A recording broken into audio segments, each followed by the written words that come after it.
তারপর আমরা আপনার সৌদি আরবের সাথে আপনারা খুব ইনশাআল্লাহ 2 সপ্তাহের মধ্যে 2-3 সপ্তাহের মধ্যে শুনবেন সৌদি আরবের সাথে আমাদের বাংলাদেশের ইতিহাসে প্রথমবারের মতো এগ্রিমেন্ট হচ্ছে প্রবাসী শ্রমিকদেরকে নিয়ে এমপ্লয়মেন্ট নিয়ে এগ্রিমেন্ট হচ্ছে। এই এগ্রিমেন্টের চেষ্টা বিগত সরকারের আমলে অনেকবার করা হয়েছে, হয় নাই। ভারত বা পাকিস্তানের সাথেও এগ্রিমেন্ট নাই, বাংলাদেশের সাথে এগ্রিমেন্টটা হতে যাচ্ছে। হলে আমাদের সৌদি আরবে যারা শ্রমিক ভাই বোনরা আছেন তাদের নিরাপত্তা এবং সুরক্ষা আরও বৃদ্ধি পাবে আমরা বিশ্বাস করি। আমরা রিইন্টিগ্রেশনে কিছু কিছু প্ল্যান নিয়েছি, আমরা প্রসেসটা অনেক সিম্পলিফাই করেছি মিনিস্ট্রির মধ্যে, যাতে আপনাদের ভোগান্তি হয়রানি কম হয়। সম্পূর্ণ ডিজিটালাইজেশন করেছি। আপনারা নতুন করে বিদেশে আপনারা গেলে বা আপনাদের আত্মীয় স্বজন গেলে আপনারা এই সুবিধাটা বুঝতে পারবেন। তারপরে বিমানবন্দরে তো জানেন কী ব্যবস্থা আমরা নিয়েছি এখানে। তো আমাদের কখনো মনে হয় না যে এই ব্যবস্থাগুলো নিলাম খুশি আছে, যে আমার মন্ত্রণালয়ের মানুষজন জানে আমি খালি রাগই করি, আরও হচ্ছে না কেন, আরও হচ্ছে না কেন, খুব সারাক্ষণই ওনাদেরকে বকা দেয়, পরে খুবই খারাপ লাগে। কিন্তু একটাই কারণ যে আরও তাড়াতাড়ি হচ্ছে না কেন, আরও হচ্ছে না কেন। এবং ওনারাও আইন মন্ত্রণালয়, যেমন ওনারাও এই মন্ত্রণালয়ে ওনারা শুক্রবার অফিস করেছেন, শনিবার অফিস করেন, মাঝে মাঝে যখন বলি এসে অফিস করেন। আপনাদের প্রতি এই সুযোগে কৃতজ্ঞতা জানাচ্ছি। সত্যি আমি একটা ওয়ান্ডারফুল টিম পেয়েছি আমার মিনিস্ট্রিতে, যতই রাগ করি সত্য হচ্ছে এটা। এবার আমাদের যারা প্রবাসী ভাই বোনরা আছেন, আপনারা প্রবাস থেকে ফিরে এসেছেন, আবার যাওয়ার চেষ্টা করছেন, হয়তো আপনাদের আত্মীয় স্বজন যাবে, বন্ধুবান্ধব যাবে। কয়েকটা কথা আপনাদেরকে বলি, অন্যভাবে নিয়েন না। আপনারা বাইরে যাওয়ার আগে নিজেরা যথেষ্ট প্রস্তুতি নেবেন। আপনাদের কি কোনো ঠকবাজ পাঠাচ্ছে, প্রতারক পাঠাচ্ছে, এটা একটু ভালো করে খোঁজ খবর নেবেন। এত হয়ে যায় না, একদম এত ডেসপারেট হয়ে যায় না যে কোনো খোঁজ খবর নিলে না বিদেশে পা দেওয়া মাত্র একটা বেহেশত পাবেন, না, মোটেও না, প্রশ্নই আসে না।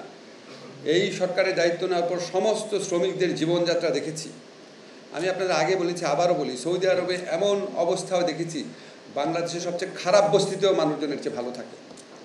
এত খারাপ জীবন, 8 লক্ষ 9 লক্ষ টাকা খরচ করে যাওয়ার পরে। আপনারা জানেন আমি মিথ্যা কথা বলছি না। কাজে ভালো মতো খোঁজ খবর নিয়ে যান, এত ডেসপারেট হয়ে যায় না।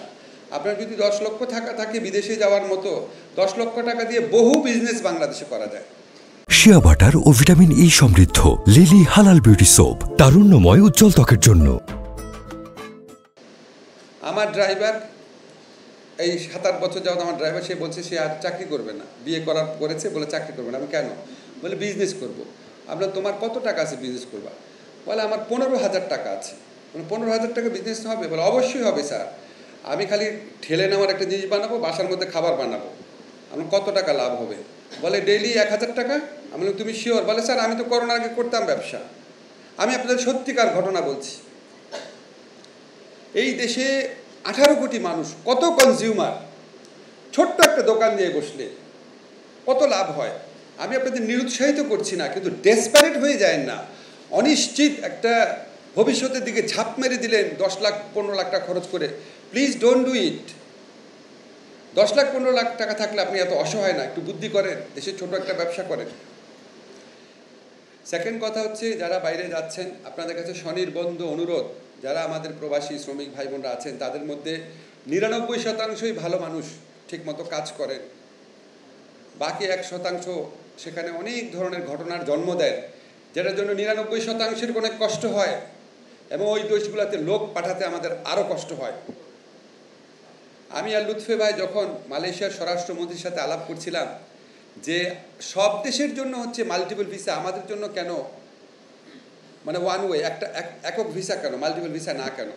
পরে ওনাদের অফিসিয়ালদের সাথে আমরা কথা বলে জানলাম যে যখন আপনার আগে ওই যে ম্যানুয়াল ভিসা টাইপের পাসপোর্ট ছিল না আগে, তো ওই পাসপোর্টে সব গলা কাটা পাসপোর্ট করে বাংলাদেশের মানুষজন মালয়েশিয়াতে চলে যেত। এটা এত বেশি ছিল, অন্য কোনো দেশকে এটা করে নাই, সব দেশকে শ্রমিকরা পেত মাল্টিপল ভিসা। আর আমাদের দিচ্ছে না মাল্টিপল না, একবার ঢুকতে পারবা, বেরো আসলে ঢুকতে পারবা না। কেন? আমাদের এটাকে সবচেয়ে বেশি লোক গলা কাটা পাসপোর্ট নিয়ে গিয়ে চলে গেছে ওখানে। তাহলে আমরা কি করব এখানে বলেন? এটাকে আমাদের দোষ? একটা যে সরকারি আসুক, সরকার কি, সরকারের লোক কি গলা কাটা পাসপোর্ট করে যায়? আমাদের তো গলা কাটা পাসপোর্ট লাগে না। আপনারা সাবধান থাকবেন। আবার বলি, 99% মানুষ কমপক্ষে ভালো মানুষ, সৎভাবে কাজ করেন, পরিশ্রম করেন, দেশের জন্য গৌরব বয়ে নিয়ে আসেন। বাকি 1% মানুষ সেখানে গিয়ে এমন সব কাজ করে যেটা সবার জন্য, দেশের ভাগ্য, 99% মানুষের ভাগ্য, আমাদের ইমেজ, সব কিছু ক্ষুণ্ণ হয়, ভিসা পেতে সমস্যা হয়। আপনারা জানেন ইউএইতে কী অবস্থা হয়েছে। তো এটা যারা বাংলাদেশ থেকে বিদেশে যাচ্ছেন প্রত্যেকে হচ্ছে আপনারা বাংলাদেশের প্রতিনিধি। আপনি যা করবেন সেইটার মালকেই বাংলাদেশ সম্পর্কে তাদের ধারণা তৈরি হবে।